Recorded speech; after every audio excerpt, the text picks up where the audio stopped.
For whoever does the will of my Father in heaven is my brother and sister and mother. By this we know that we love the children of God, when we love God and obey His commandments. Crossroads. They are there for all of us. We may move along from day to day easily, walking in the sunshine, enjoying the view, feeling at peace. And then it comes, a crossroad, a choice point.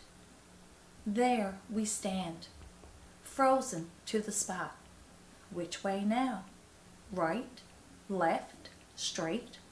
What waits down each of those choices? Which way does our heart call us to go? Which makes sense? Which is God's way? The answers aren't easy. A crossroad can bring daunting spiritual pain, and it can bring us to our knees. It can even bring us to destruction. Tonight we have an expert on the crossroad of obedience. He was there in the garden when Jesus faced that crossroad, when he confronted his part in the plan of salvation. We welcome the disciple John, called the disciple Jesus loved.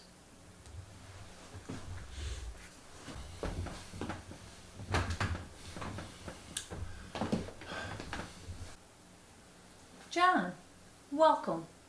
Can you tell us something about that night in the garden?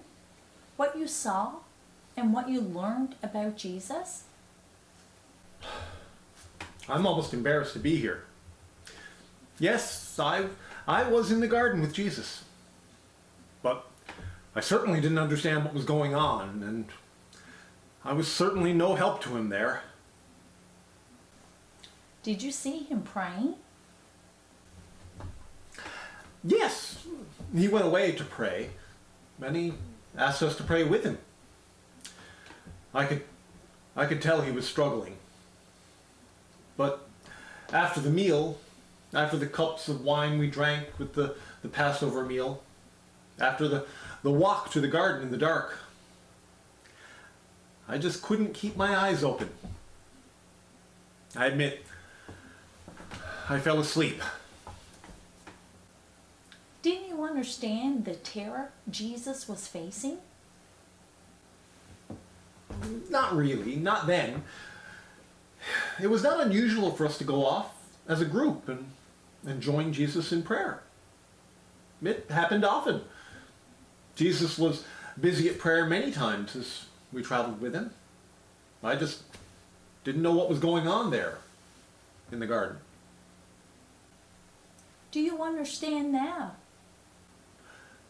Now? Certainly. I wish I could go back to the garden and do it over. I wish I could join Jesus in prayer, in his struggle. I know that it would be different now. Jesus was facing the most difficult crossroad in his life. He was staring at the reality of the suffering that he would have to endure, facing the cross, and most terribly, he was facing it alone. Was it really different from the other times he had to choose between his own way and God's way? Was his choice to obey in spite of the pain so unusual? Not really. We know that Jesus was often tempted in his life to step away from God's plan for him, God's plan for us. Satan harassed him like he had done in the wilderness, with a way out, a way to avoid the suffering. Just bow down and worship me, Satan said, and I will give all this to you. He was offering a shortcut that avoided the cross. But Jesus sent him away. And he clung to the path that God had set for him. What does Jesus' choice to obey, in spite of the terror that faced him, mean to you now?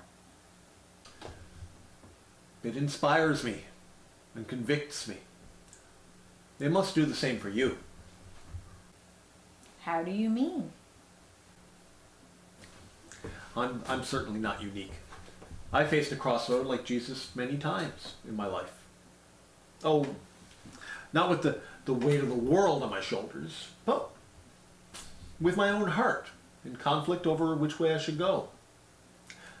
I faced that crossroad every time I came to the place where I heard a voice in me say, "Look, you know what will happen if you choose to obey God's claim on your life.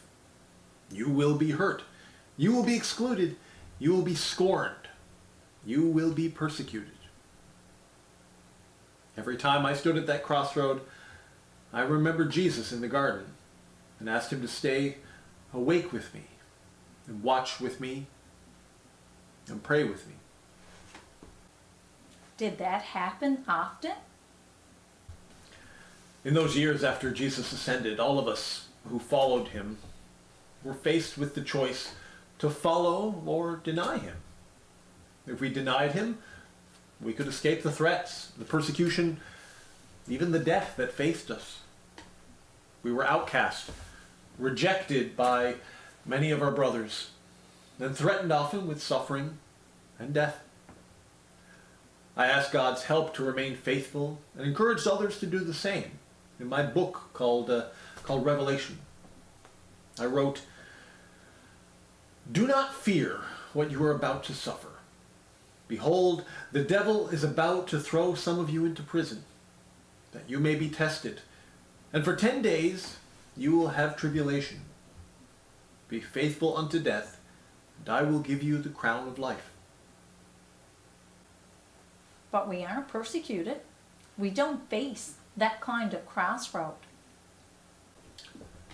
You face a crossroad of obedience every time you confront a choice that asks, will you follow your own way, the way of the world, the way that others push you to, the way you think it will be easiest or most pleasant for you? Or will you follow the way Jesus would lead you, the way of obedience? But those kinds of choices happen every day. And that is why you need the power and presence of God's Spirit every day. That's what Jesus was doing there in the garden and the cross. He was bringing forgiveness and new life to you there.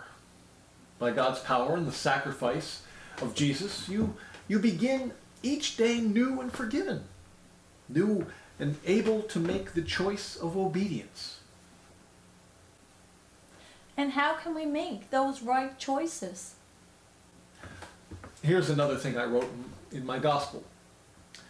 Jesus said, "Abide in me, and I in you." The same Jesus who struggled there in the garden, the one who went to the cross, the one who rose, is there in our hearts, with us at our crossroads and in our choices. Thank you, John, for those words of encouragement. We will remember with you and rejoice with you for what Jesus has done and what he will do in us and through us.